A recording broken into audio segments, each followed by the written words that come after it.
Hi, what's up guys? Today we will be unboxing an MT8 pipe for the Honda PCX 150. So let's go ahead and open it.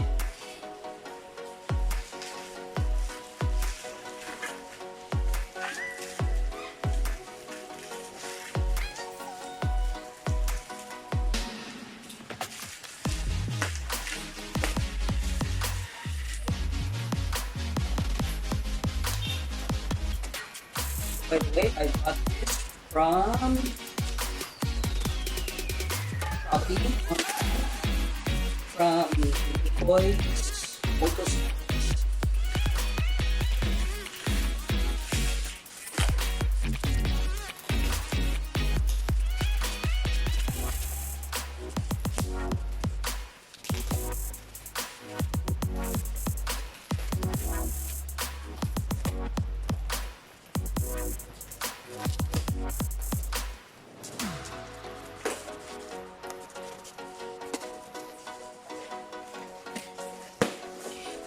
Alright, there.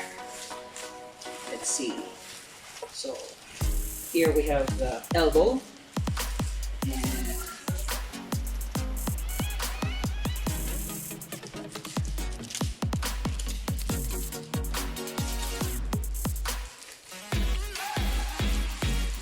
see. Yep, it says PCX 150. Elbow. And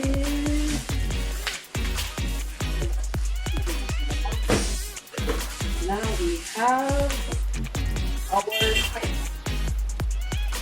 Ah. So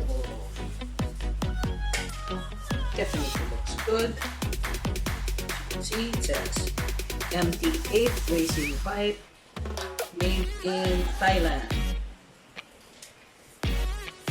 So I got this for 2,000 2,600 pesos roughly. And stay tuned because we're going to install this on my PCX. And then later on, we're gonna have a sound check. So, okay, so na natin ngayon bagong MT8 power pipe. So, on the PCX. So, let's begin.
Okay guys, so sound check na tayo ng ating MT8 pipe stainless tip sa PCX 150.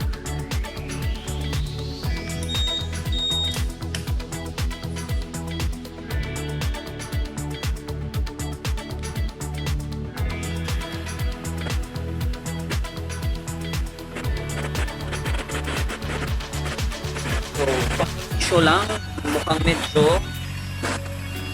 dikit.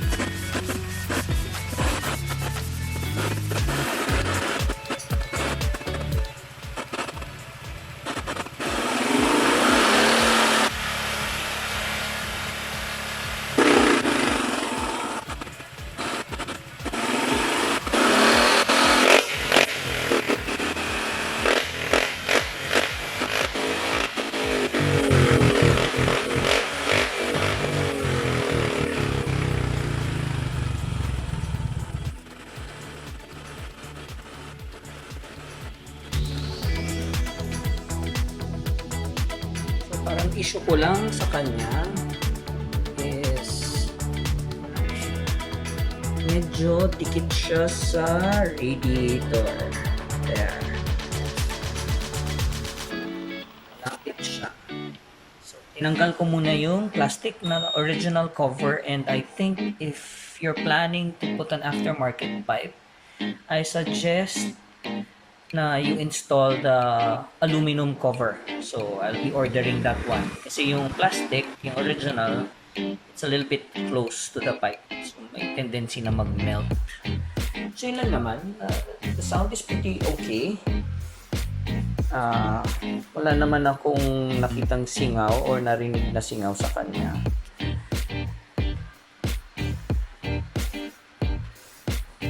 So, now, we will measure the loudness of the MT8 pipe using the dB meter app right here, so that we will have an idea of how loud the pipe will be on the road.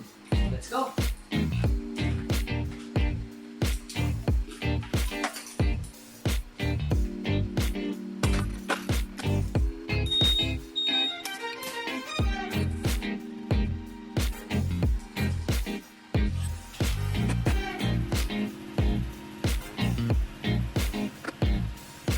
So here we have the application, and we will be standing right beside it.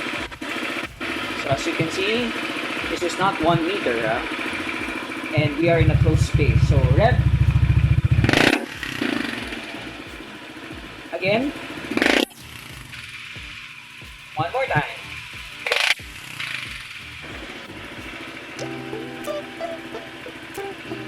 So it peaks at 96 decibels.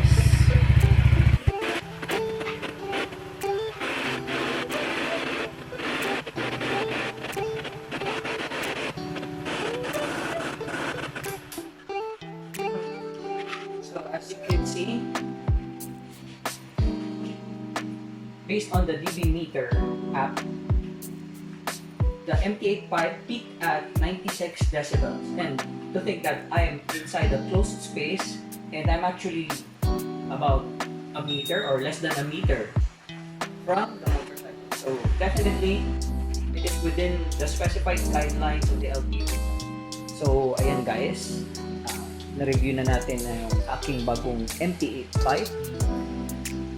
So concern ko, as I mentioned earlier, was medyo nagkaroon ako ng issue with the space nung muffler dun sa bracket sa swing arm. So what I did was I placed some spacers para medyo mag-press siya.